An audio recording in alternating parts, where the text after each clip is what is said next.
San Francisco, when I moved here, felt very different from Baltimore, but yet at the same time, there were elements that connected it. And when I looked at a map, I remember looking at maps and seeing that you could almost draw a line from one coast, from the Maryland area, almost across to San Francisco. Mm-hmm. So, I mean, it's kind of weird, but there is a connection there. That was artist William Rhodes. I'm Jeff, and this is Storied San Francisco. Every week on this podcast, you'll hear from artists, writers, business owners, and San Franciscans from all walks of life, telling stories, sharing personal histories, and trying to put into words what makes this city so special. There's an easy way to help support what we do. Go to the store page on our website, storiedsf.com, to check out the various pledge levels. Help us out, and we'll send you some cool Storied San Francisco swag. Welcome to episode 33, part 1. In this podcast, William talks about growing up in Baltimore, seeing some similarities between there and San Francisco, moving to the city, the art of the mission, and establishing his own art experience here. William's show, Threaded Memories, is up at the African American Art and Culture Complex through August 2nd. He'll be giving an artist talk there next Thursday, July 25th at 6 p.m. Here's William.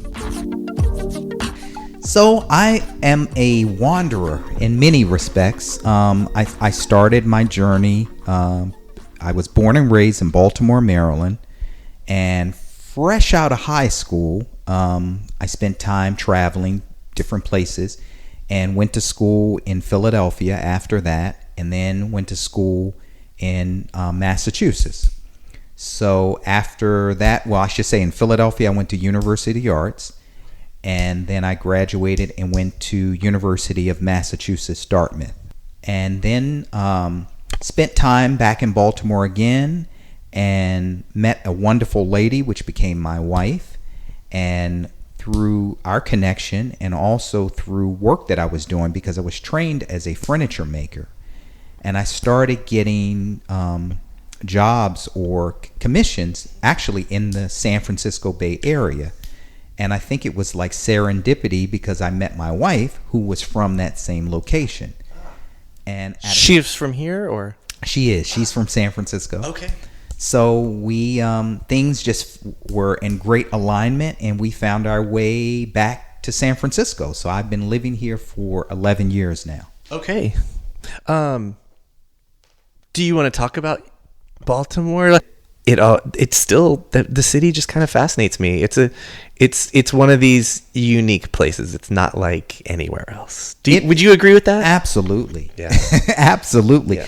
So, I mean, Baltimore is really amazing because I have to say, on the surface, and I'm just projecting what I can imagine someone visiting for the first time.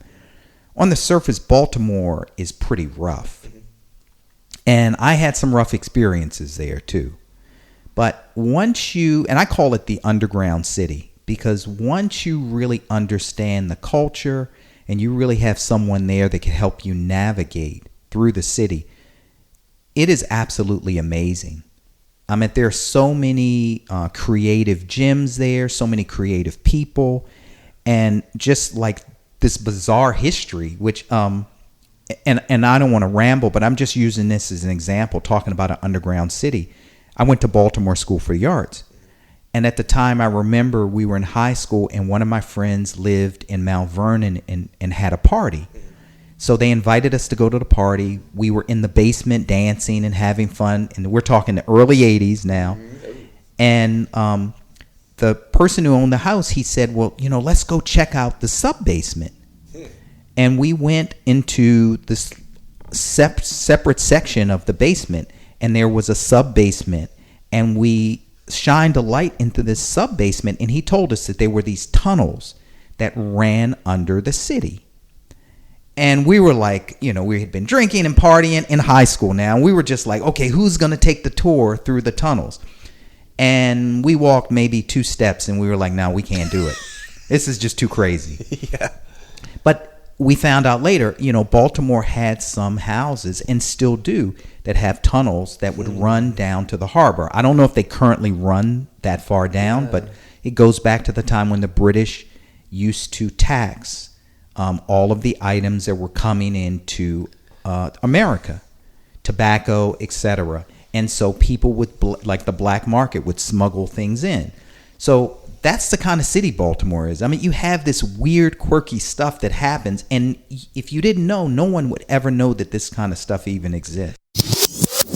San Francisco, when I moved here, felt very different from Baltimore, but yet at the same time, there were elements that connected it. And when I looked at a map, I remember looking at maps and seeing that you could almost draw a line from one coast, from the Maryland area, almost across to San Francisco. Mm-hmm. So, I mean, it's kind of weird, but there is a connection there. So let's maybe then talk a little bit more about that decision and that time and to move out here. Mm-hmm. And you know, had you visited here before at all before you moved here? I really hadn't. Yeah. I mean, up to the time we visited, came back one time came one time to visit, and then like several months later we ended up living here. Yeah. And I was nervous because I had an old historic house in Maryland, Baltimore, that I'd restored. I had an art thing going, so it was really taking a chance too, moving out here.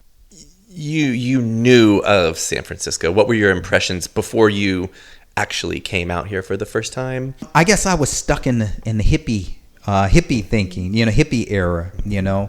I expected still a lot of that hippie feel, Haight Street.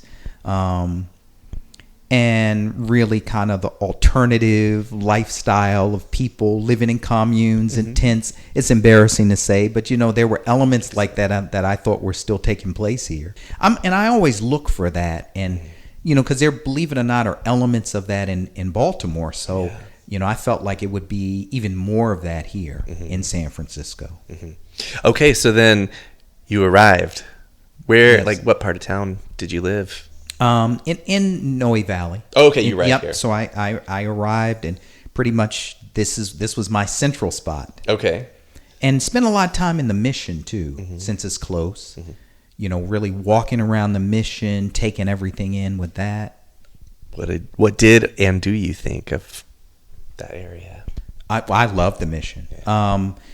I was really excited about with all of the murals, the strong Latino influence in that area. I loved it. I guess on a sad note, I came at a time when a lot of people kept telling me, things are changing. It's not the same. We're losing, that kind of flavor or influence that we used to have. So I started to witness some of these changes. Yeah. But I know for me, walking down 24th Street is still special. It really is. And it still retains a lot of that feeling still. There's a section over there where it's like, there's Balmy Alley and then there's Presida, and it's like every alley, first of all, there's alleys. That's awesome. Yes. Alley culture. And then it's like the art. It's just right there. I love that. Yes. Beautiful work, and very inspiring too. Just the fact, I think with me in the Mission, just the surprise. You're walking down the street, you turn a corner, you go down an alley, and it's like this, it opens up into like this huge, section of art and people painting from not just on the walls, but sometimes on the ground or sometimes on the roof. This freedom, that takes place, that really excited me. Do you want to talk about coming here as an artist? Like you're not just an observer. I'm going to call you prolific. There's a lot here. How was that moving here? And you said also it was a little bit of a risk because you had built yourself up as an artist in Baltimore, and you kind of just picked up. Yes. Do you want to talk about that experience of coming here, of leaving, but then also of reestablishing yourself as an artist in a new place? So I was very lucky because sometimes when you take risks, you don't always come out on top. So I felt like I was very lucky. One thing that really helped me was developing a good arts community. And also there's an organization called ArtSpan in San Francisco. That was an incredible organization to be a part of because, number one, I could join a solid organization. I knew no one. And then all of a sudden, I'm a part of an artist community. And I had opportunities to show. I had opportunities to network with other artists. They had lectures, all of these things. So it made it a lot easier compared to some cities where you got to, put in all the grunt work and you got to constantly knock on doors. And depend on word of mouth and all that stuff. Yes.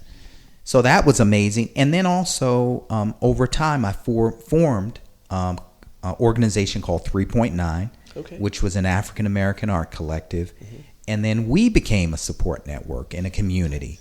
So all of that really, just made my journey a lot easier. And I don't take that for granted in any way. Right. Can you talk about 3.9 a little more? I'm not familiar. Yeah. So we came together. We're artists. We are writers, poets, you name it. We're, creative people. Our statement 3.9 is based off of the projected percentages of African Americans that are left in the city. It was a huge decline compared to like 60s and 70s. We came together because of the decline, and we have done a series of like community projects. We show together. Mm-hmm. We've been a support network. Shoulder to cry on. You name it. We've been that for each other. Awesome. And we continue to exist. We started in 2011, and we're still making it happen. That was William Rhodes. You can find 3.9 Collective and William's artist page on Facebook. Join us Thursday when he'll talk more about his show, Threaded Memories, and the party that kicked it off. Music for the podcast is by Otis McDonald. Film photography is by Michelle Kilfeather. Please follow us on Facebook, Twitter, and Instagram to learn about some of the stuff we do besides the podcast. Find the 80-plus episodes on our website, storiedsf.com, which is also where you can go to pledge support for what we do. If you're listening on Apple Podcasts, please rate and review the show for us. Send comments or suggestions to storiedsf@gmail.com. Thanks for listening.